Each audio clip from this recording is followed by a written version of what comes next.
The steady hum of hospital machines and the quiet beeping of monitors echoed in room 407, where the sterile white walls bore silent witness to a grief too heavy for words.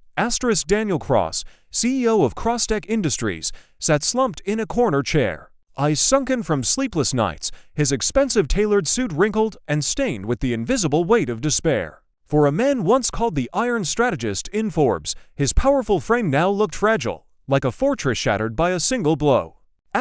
That blow had come 3 weeks ago. His 9-year-old son, Liam, had been in a car accident to hit and run while crossing the street with his nanny. The impact fractured his skull and left him in a coma. Doctors called it a persistent vegetative state. Words like "we don't know" and "wait" and "see" became routine. Hope was offered with one hand and ripped away with the other. Daniel had always solved problems with logic and money. But in the cold corridors of this hospital, neither were enough. He stared at Liam, now his pale little face eerily peaceful. A stark contrast to the boy who had once charged through their penthouse halls with Nerf guns and pirate hats. The door creaked open. Daniel looked up, barely registering the soft steps of the young nurse who entered. She was new, maybe 22 or 23. Pale green scrubs, soft auburn curls tied back in a loose bun. Her ID read, E. Monroe. She hesitated before stepping closer, placing a fresh fur bag on the stand. Her eyes, though tired, carried a strange clarity, like someone who had seen too much for their age.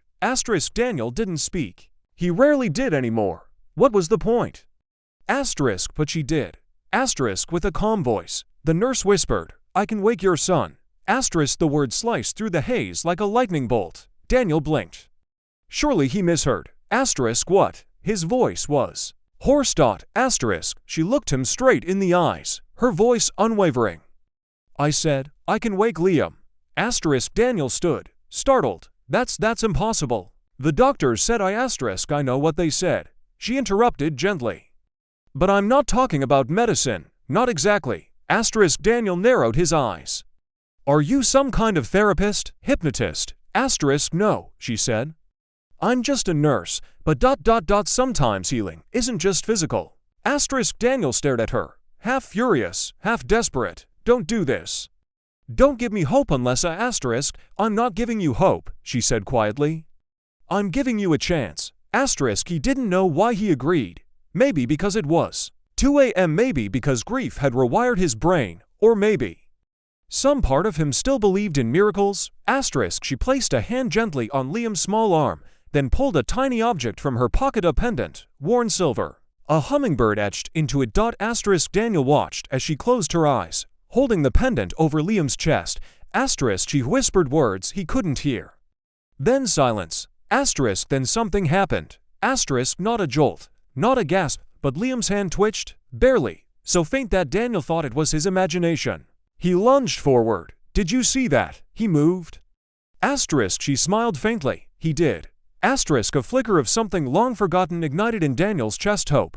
But the moment passed. Liam didn't move again that night. The next day, the nurse was gone. No one at the hospital seemed to know her. There was no E. Monroe listed in the staff directory. Security footage from that night showed a glitch. Room 407's camera was black for 6 hours. Daniel demanded answers. He raged, cried, pleaded. But all he had were questions. And a memory of Liam's twitching fingers. The next few days passed in a strange blur. Something had changed. The nurses noticed a subtle difference in Liam's vitals: more brain activity, more responsiveness to light and sound. By the end of the week, Liam opened his eyes. Doctors called it spontaneous recovery. Daniel didn't. He called it a miracle. Liam's voice returned slowly, like sunlight trickling into a dark room. "Daddy," he croaked one morning. Daniel broke down sobbing, clutching his son like he was made of glass and gold. Later, when Liam had the strength, Daniel asked, "Do you remember anything from when you were asleep?" Liam hesitated, then nodded. "There was a lady." Daniel stiffened. She had red hair. Liam continued. "She was singing to me and telling me I had to come back." Daniel's heart skipped a beat. "Did she say her name?" Liam frowned in concentration. Emmy, or Ellie, something like that. Asterisk Daniel didn't know whether to be terrified or grateful. Asterisk he started investigating. Privately, quietly, every hospital file, every nurse ever rotated into pediatrics, nothing. Asterisk he hired detectives, mediums, investigative journalists, asterisk no trace of her. Asterisk until one night, nearly a year later, while attending a charity gala for children's neurological research, he met a woman named Marla, who ran a private hospice for terminally ill children. Asterisk in conversation, he mentioned his experience. Asterisk her face paled. Asterisk there was a girl named Eliza Monroe, she said quietly.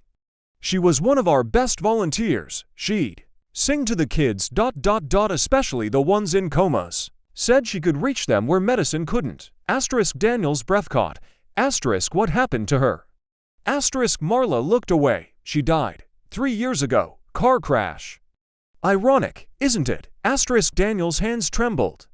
Where is she buried? Asterisk the cemetery was quiet, bathed in soft amber light as dusk approached. Asterisk Daniel walked alone, clutching a single sunflower, Liam's favorite. Asterisk he found the headstone. Asterisk Eliza Monroe asterisk 1999 to 2022 asterisk she sang to the lost until they found their way asterisk he knelt, the wind rustling through the trees like a distant melody. Asterisk I don't know who you really were, he whispered, but you brought my son back. And I will never forget you. Asterisk Liam grew stronger each day. He went back to school. He painted again, laughed again. And sometimes, at night, he would look up at the stars and say, "Thank you, Emmy," before falling asleep. Asterisk Daniel changed, too. Asterisk he stepped down as CEO, founded the Eliza Foundation, focused on alternative and compassionate therapies for children in comas.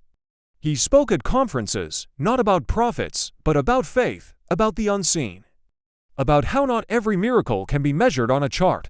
Asterisk people asked him, "Do you really believe a spirit saved your son?" Asterisk, and he always said the same thing.